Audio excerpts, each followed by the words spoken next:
Well, hello and welcome to CMC Markets Monthly Insights video, where we take a look back at the past month and review some of the major events from a trader's point of view. Use those then to look forward to the next month to give us some insight into what might be before traders in the month of February. In this video, I'm going to review the markets in the Asia Pacific time zone. Well, there's no doubt that our markets were like those in most of the rest of the world. They were dominated really by considerations of politics. Markets had run hard after the US election. We'd seen a very significant rally in stock markets and stock indices in our time zone, and also a strength in the US dollar and weakness in a lot of the Asian currencies against the US dollar.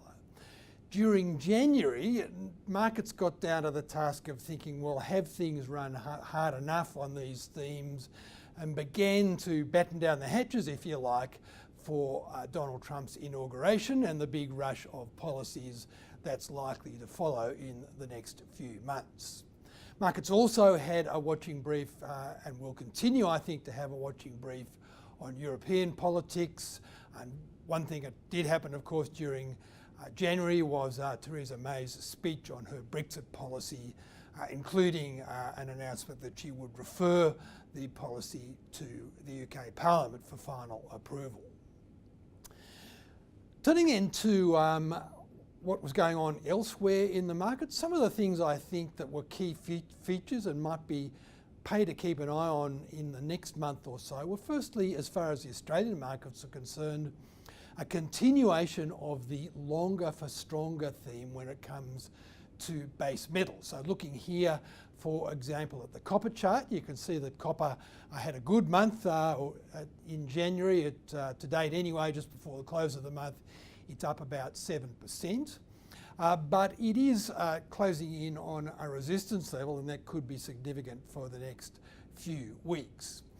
What that meant for the Australian markets, though, is that the mining stocks, which also by and large had very good production reports, were a real feature of our markets and had some very strong gains with the materials index up 13% and really helping to support the Australia 200 index. Other data sets that caught my eye were firstly relating to inflation, both in Australia and New Zealand. Now, in Australia, we saw softer than expected numbers. The underlying measures of inflation, the weighted mean and the trimmed mean measures came in at 1.5 and 1.6%, well and truly below the RBA's 2% target zone, and basically inflation has been below that zone the CPI level anyway since 2014. So markets really took this to be a bit of a disappointment and have taken the view that this makes it unlikely that the RBA is going to lift rates at any time in the course of the next few months. We'll probably leave them unchanged, and if it does anything, this weaker than expected inflation could allow it to cut if the economy softened.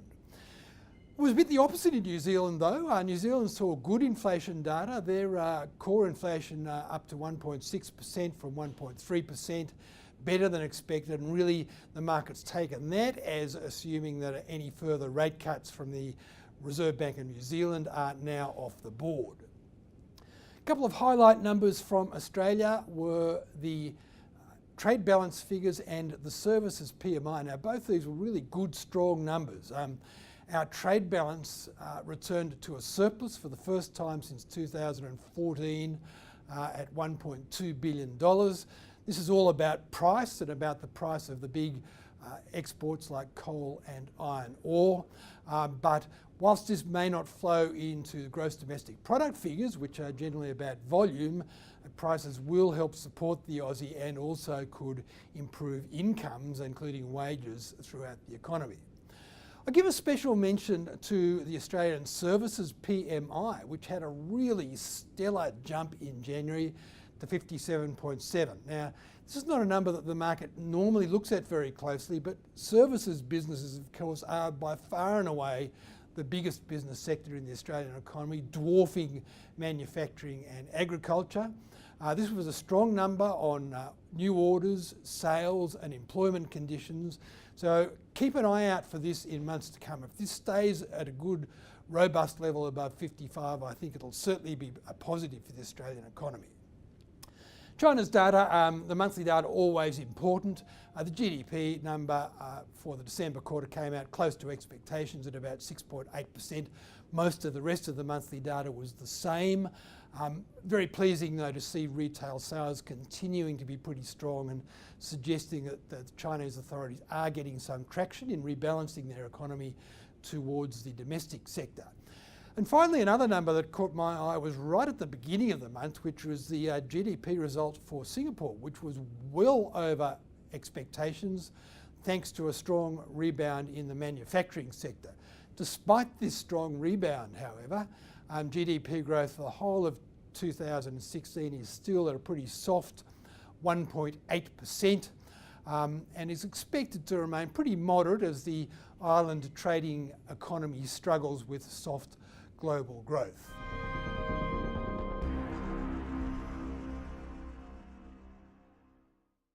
Well, to take a quick review then of how these things translated into key market action over the month of January. Firstly, as I said, the Australian resource sector had by and large a really great month in January with a couple of days to go. As you can see, stocks like Rio Tinto on the chart here up 13% since the end of last year. At the overall index level, by and large at this stage, again with a couple of days to go, the indices are firm to stronger on the close of last year, but they've got there by different routes. If we look firstly to the Australia 200 index, what you can see is that we've withstood quite a significant downtrend in the middle of the month, and we're showing some signs of perhaps holding support bases there to be a little higher than the beginning of the month.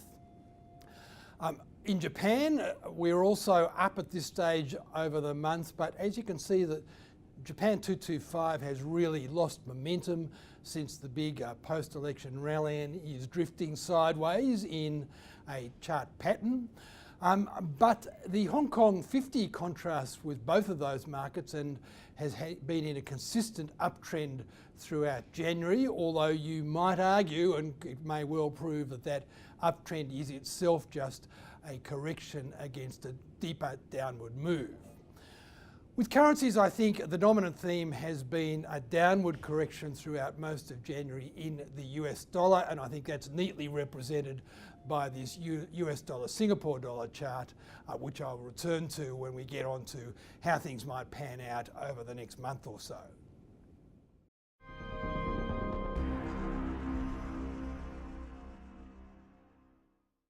Well, to look forward now at things to focus on next month, some of the things that I've got on my list as possible key issues for the month of February. Firstly, as far as the Australia 200 index is concerned, will be our profit reporting season, which gets underway on the 1st of February. And now the market's looking for a really significant increase here for a 17% lift, driven of course by much better mining and energy results because of higher commodity prices. But as far as index traders are concerned, I think possibly the really key thing to focus on will be the bank results. The big four banks make up 28% of the index. The index will be sensitive to any significant changes compared to expectations on those results.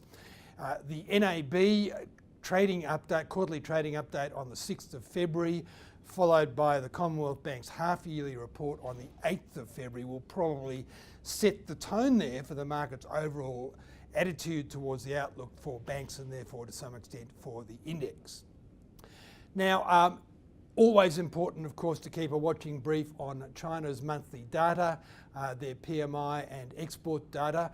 But another thing I think to really focus on is capital outflows out of China. The market is concerned about this. China managed to stop the rot to quite an extent in January by tightening up controls on capital outflows, and that saw only a very modest $40 billion drop in their foreign exchange reserves in January, but the market will be very sensitive to any news that that is picking up again. Now when it comes to Australia, those two numbers that I looked at, the Australian trade and PMI numbers, will be, I think, potentially important. It will be very encouraging to see good, strong numbers repeated, even if they're not quite as strong as last month. Elsewhere in Australia, the employment data is going to be important, particularly against the background of the weaker inflation data we've seen. If that starts to get weak, the market might start to think Australian rate cuts.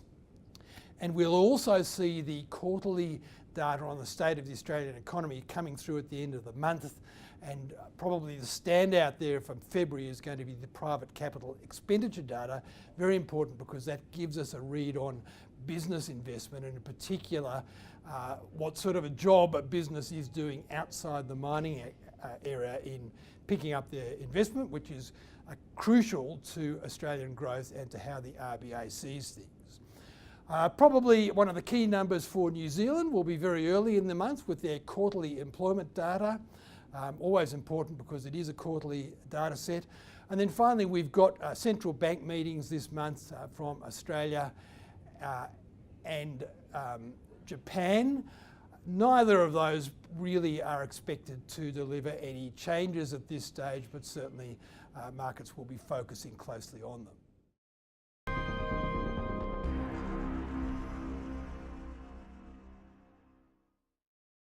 Lastly then, to look forward to what might be some interesting or key markets for the month of February.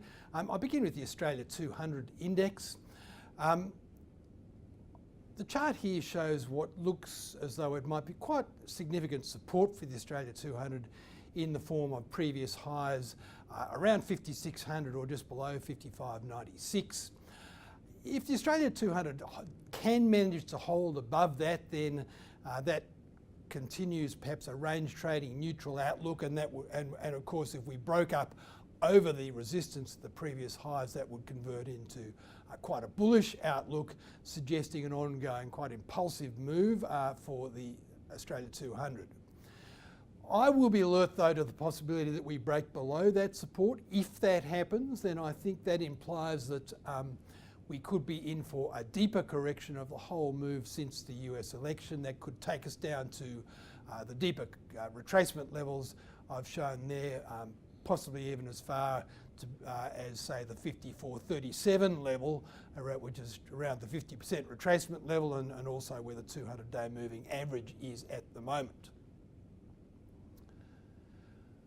Turning to currencies, one of the charts I really like at the moment, just because it is such a neat chart, and often I do this, look for the best examples of charts, is the US dollar against the Singapore. It really does seem to have created quite a neat story of the moves against the US dollar.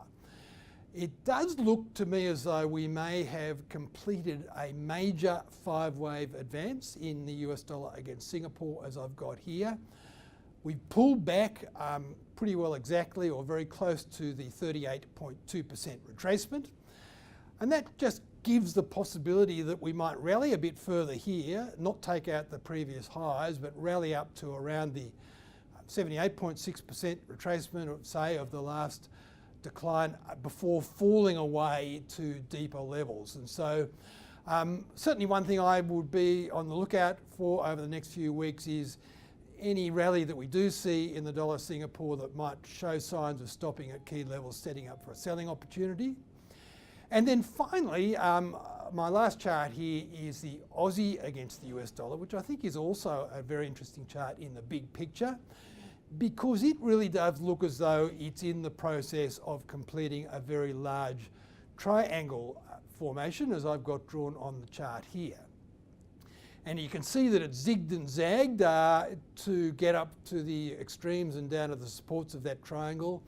And so it would be consistent with the US-Singapore outlook if the Aussie was to perhaps fall away at some stage in the not too distant future, but only a moderate fall to create a bit of a correction before forming a base which would move it up to a final test of that triangle resistance, which is up around 77 cents or a bit above that.